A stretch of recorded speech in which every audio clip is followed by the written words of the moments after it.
Dispensacionalismo es otra plaga, pero además el dispensacionalismo, primero, lo inventaron dos jesuitas en el siglo XVII como un arma contra la reforma, dos jesuitas españoles, además, que se llamaban Lacunza y Rivera y que intentaron hacer fortuna en las Indias.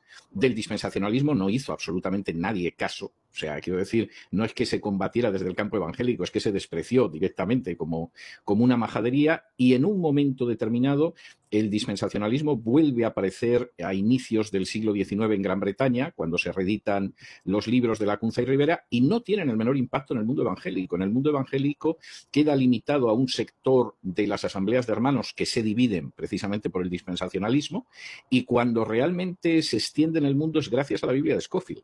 Y claro, la Biblia de Scofield ya viene de Estados Unidos, fue la primera Biblia de estudio, y efectivamente eso extiende el dispensacionalismo, que además es muy apoyado por las comunidades judías por razones obvias. Es decir, pasamos de una teología en que efectivamente pues, el que no crea en Jesús ha sido desgajado del olivo de Israel, como dice Pablo, a una teología en la que parece que casi los judíos tienen su propio camino de salvación, que no tiene nada que ver con el camino de salvación de las Escrituras, ¿no? Y entonces el apoyo entre bastidores que han dado lobbies judíos al dispensacionalismo es colosal, pero no ha sido por razones de difusión de la verdad bíblica, ¿no? Sino por otro tipo de razones. Yo estaba plenamente convencido que de pronto tenía más origen digamos, desde mi protestantismo. No, el dispensacionalismo es totalmente ajeno al protestantismo.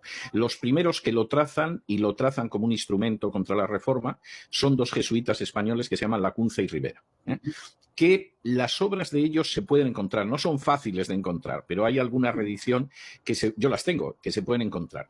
Y ellos lo hacen fundamentalmente para crear un sistema escatológico que niegue que el hombre de pecado es el papado, que es la tesis de los reformadores, que ese hombre de pecado que ya estaba operando en la época de Pablo, pero que se iba a manifestar cuando desapareciera el obstáculo que era el Imperio Romano, pues era el papado. Y entonces ellos dicen, no, esto no puede ser, porque nos identifica de una manera muy clara, y entonces el hombre de pecado es alguien que va a aparecer en el futuro, es un príncipe político, etcétera.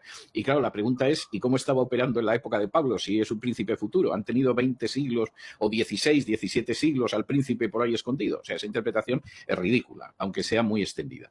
Y de hecho, dentro del protestantismo, el dispensacionalismo es despreciado. O sea, es una estupidez tan grande que ni siquiera se molestan en detenerse en ello, porque de hecho, durante los siglos XVI y XVII, mayoritariamente los teólogos protestantes o son lo que ahora se llaman premileniales históricos, que son algunos, o muchísimos son postmileniales.